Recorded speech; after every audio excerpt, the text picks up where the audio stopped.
Hello, English learners, and welcome back to English Unlocked, the podcast that helps you unlock the secrets of the English language. I'm your host, Mia. And I'm Leo, joining you as always.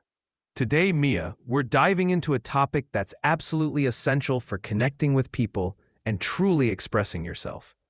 How to talk about your emotions in English, especially for our beginner listeners. That's right, Leo. It's one thing to know basic greetings and directions, but to truly have a conversation and build relationships, you need to be able to share how you're feeling.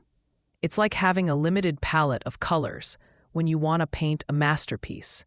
You can only use a few basic shades if you don't know the words for all the nuanced feelings. Exactly. If you can only say good or bad, you're missing out on so much. So today we're going to explore some common English words for emotions, how to use them, and why they're so important. We'll start with the positive side of the spectrum. Sounds good. Let's kick off with happy. This is probably one of the first emotion words many people learn.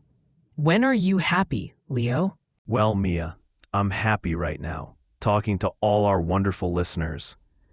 It's that general feeling of contentment, feeling pleased. You might say, I'm happy to see you, or I'm happy it's the weekend. It's a fundamental positive emotion. And a step up from happy, or perhaps a different kind of happy, is excited. What's the difference there? Good question. Excited means you're feeling a strong, positive anticipation about something that's going to happen. You're looking forward to it. For example, I'm excited for my vacation next month. Or, the children are excited about opening their presents. It has more energy than just happy. I love that feeling of being excited. And then, on a more calm, positive note, we have relaxed. When you feel relaxed, you're free from tension or anxiety. After a long bath, I feel very relaxed, or the vacation helped me feel completely relaxed. Perfect. So, happy, excited, relaxed, 3 great words to start describing good feelings. But what about when things aren't so great, Mia? Let's talk about the more challenging emotions. Yes, the not-so-happy side. Let's begin with sad. This is the opposite of happy, a feeling of sorrow or unhappiness. You might say, I'm sad, my friend is moving away, or the movie had a sad ending. Very common. And another strong negative emotion is angry. When you're angry, you feel strong displeasure or hostility. I'm angry about the loud noise my neighbors are making. Or, he was angry when he lost his keys. It's that feeling of frustration and irritation, often combined. Absolutely. And sometimes you might feel scared. This is the feeling of fear, like when you're afraid something bad might happen. I'm scared of spiders is a classic one. Or the sudden loud noise made me feel scared. Another incredibly useful word for learners is frustrated. This is how you feel when you're annoyed or upset because you can't do something or achieve something. Like, I'm frustrated because I can't understand this grammar rule. Or, the slow internet made me feel really frustrated. I think many of our listeners can relate to that one, right? Oh, definitely. Frustrated is a must-know. Okay, so we've covered some basic positives and negatives. But emotions aren't always so clear-cut, are they? There are many shades of feeling. Leo, what are some of those more nuanced, but still common emotions that beginners should learn? Great point, Mia. Let's talk about surprised. This is when something unexpected happens. It can be good or bad. I was surprised by the sudden rainstorm, or she was surprised by the birthday party her friends threw for her. Your eyes might open wide, or you might gasp. And what about when you don't understand something? That's when you're confused. This means you're unable to think clearly or understand something. I'm confused by these instructions is a very common phrase for learners. Or, the new schedule confused everyone. Yes, confused is very useful. Another one I hear a lot is nervous. When you're nervous, you're worried or anxious about something, especially an upcoming event. Like, I'm nervous about my job interview tomorrow. Or, she was nervous before her presentation. You might feel butterflies in your stomach. And finally, for a relatable one, embarrassed. This is when you feel awkward, self-conscious, or ashamed, often because of something you've done. I was so embarrassed when I tripped and fell in front of everyone. Or, he felt embarrassed when he realized he had spilled coffee on his shirt. It's a feeling we all experience. Absolutely. So now that we had some vocabulary, how do we actually put these words into sentences? What are the most common ways to ask someone how they're feeling and to express your own emotions? The simplest way to ask is, "How are you feeling?" or "How do you feel?" You can also say, "What's wrong?" if someone looks upset, and the responses are equally straightforward. Right. You can say, I am emotion or I feel emotion. So, I am happy or I feel happy. Both are perfectly natural and correct. Let's try a mini dialogue, Leo. How are you feeling today? Well, Mia, I'm feeling quite excited about this episode, but also a little bit hungry.